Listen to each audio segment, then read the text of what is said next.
नमस्कार दोस्तों, स्वागत है आपका निर्वावा स्तोत्रम चैनल पर। दोस्तों, हम सब जीवन में प्यार ढूंढते हैं, वफादारी ढूंढते हैं। हम सोचते हैं कि अगर हमें वो एक खास इंसान मिल जाए तो हमारी दुनिया पूरी हो जाएगी। लेकिन क्या हो अगर जिसे आप अपनी जान से ज्यादा चाहें वो किसी और को चाहे, और वो तीसरा इंसान किसी और को? आज की कहानी किसी साधारण इंसान की नहीं, बल्कि उज्जैन के महान सम्राट भर्तृहरि की है।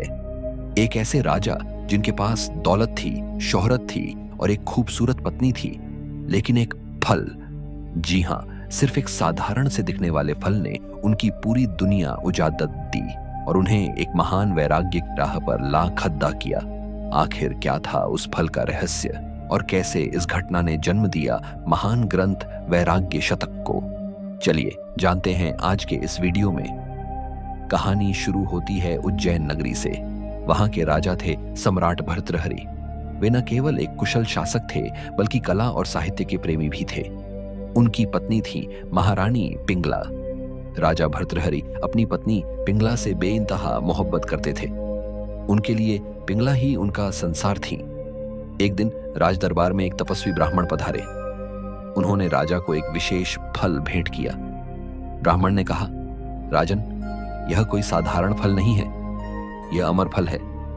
मैंने वर्षों की तपस्या से इसे प्राप्त किया है। जो भी इसे खाएगा वह हमेशा जवान और अमर रहेगा। उसे न कभी बुढ़ापा आएगा न मृत्यु। मैं तो सन्यासी हूं, मुझे अमर होकर क्या करना है? आप प्रजा के पालक हैं। आपका जीवित रहना इस संसार के लिए ज्यादा जरूरी है। राजा भर्तृहरि ने वो फल ले लिया, लेकिन जैसे ही उन्होंने फल हाथ में लिया, उन्हें अपनी जवानी या अमरता का ख्याल नहीं आया। उन्हें ख्याल आया अपनी पत्नी महारानी पिंगला का। सच्चा प्यार यही तो होता है ना। हम अपने से पहले अपने साथी के बारे में सोचते हैं। राजा ने सोचा, मैं अकेले अमर रहकर क्या करूंगा? अगर पिंगला मेरे साथ अनंत काल तक रहे तो मेरा जीवन स्वर्ग बन जाएगा। यही सोचकर राजा ने वह फल खुद नहीं खाया, बल्कि सीधे अंतपुर रनिवास गए और अपनी प्रिय रानी पिंगला को वह फल दे दिया। उन्होंने कहा, प्रिय, इसे खा लो ताकि तुम्हारी सुंदरता और यौवन सदा बना रहे। राजा को लगा कि उन्होंने अपने प्यार का सबसे बड़ा सबूत दिया है, लेकिन हकीकत कुछ और ही थी। राजा पिंगला को अपना सब कुछ मानते थे, लेकिन रानी पिंगला राजा से नहीं, बल्कि राज्य के अश्वपाल सेनापति से गुप्त रूप से प्रेम करती थी। जब राजा चले गए तो रानी ने सोचा, मैं इस फल का क्या करूंगी? मेरा प्रेमी, वो अश्वपाल, अगर वो अमर हो गया तो मेरा जीवन सफल हो जाएगा। देखिए, नियति का खेल। रानी ने वो अमर फल राजा से लिया और चुपके से उस अश्वपाल को दे दिया। उसने कहा, मेरे प्यार की निशानी समझकर इसे खा लेना। लेकिन कहानी यहां खत्म नहीं होती। वो अश्वपाल जिसे रानी इतना चाहती थी, वो रानी से प्यार नहीं करता था। उसका दिल तो नगर की एक राजनर्तकी वैश्या पर आया हुआ था। अश्वपाल उस शाम उस राजनर्तकी के पास गया और उसने वो अमर फल उसे दे दिया। उसने कहा, तुम इसे खा लो ताकि तुम्हारी जवानी और सुंदरता कभी न ढले। अब फल उस नर्तकी के हाथ में था। वह रात भर उस फल को देखती रही। उसने सोचा, मैं अमर होकर क्या करूंगी? मेरा जीवन तो पापों से भरा है। हर रोज अपना शरीर बेचना, झूठी मुस्कान ओढ़ना। अगर मैं अमर हो गई तो ये नर्क जैसा जीवन भी अनंत हो जाएगा। इस जीवन को लंबा करके क्या फायदा? उसके मन में एक विचार आया। उसने सोचा, इस राज्य में अगर किसी को अमर होना चाहिए तो वो हमारे महाराज भर्तृहरि हैं। वो ज्ञानी हैं, न्यायी हैं। अगर वो जिएंगे तो प्रजा का भला होगा। अगली सुबह वह नर्तकी दरबार में पहुंची।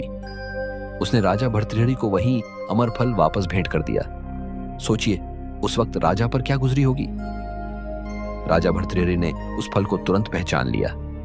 यह वही फल था जो उन्होंने अपनी प्राण प्रिय पत्नी पिंगला को दिया था। उनका दिमाग सन्न रह गया। उन्होंने कांपती आवाज में पूछा, तुम्हें यह फल किसने दिया? नर्तकी ने सच बता दिया, महाराज, यह मुझे अश्वपाल ने दिया है।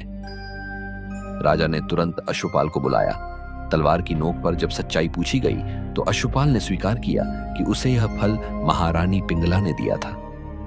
उस एक पल में राजा भर्तृहरि की पूरी दुनिया बिखर गई। उन्होंने जिसे अपना सब कुछ माना, उसने उन्हें धोखा दिया। उसने जिसे चाहा अश्वपाल, उसने उसे धोखा दिया, और जिसे अश्वपाल ने चाहा, नर्तकी, उसने उसे त्याग दिया।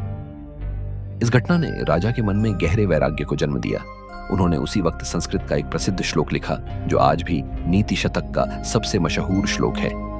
या चिंतयामि सततम मयि सा विरक्ता, साप्यन्यमिच्छति जन्म स जनो न्यसक्ता, अस्मत्कृते च परितुष्यति काचिदन्या, दिक्ताम च तम च मदनम च इमाम च माम च।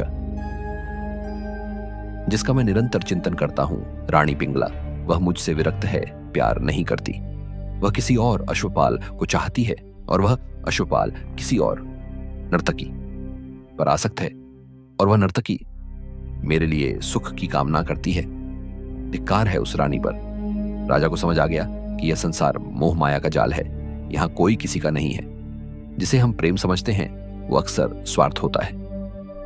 इस सत्य को जानकर सम्राट भर्तृहरि ने अपना मुकुट उतार दिया, राजपाट त्याग दिया और जंगल की ओर निकल पड्डिगे छे। उन्होंने श्रृंगार शतक, प्रेम के गीत लिखना छोड़ दिया और रचना की वैराग्य शतक की। एक राजा जो भोग विलास में डूबा था, वो इस एक चोट से महान तपस्वी बन गया। दोस्तों, यह कहानी हमें क्या सिखाती है? राजा भर्तृहरि की कहानी हमें यह नहीं कहती कि प्रेम करना गलत है। यह हमें यह सिखाती है कि आसक्ति, अटैचमेंट दुख का कारण है।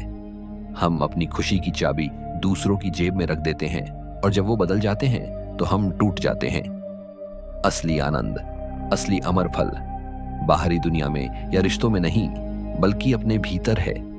जब तक हम बाहर सुख ढूंढेंगे, यह सर्कल चलता रहेगा, कभी खुशी कभी धोखा।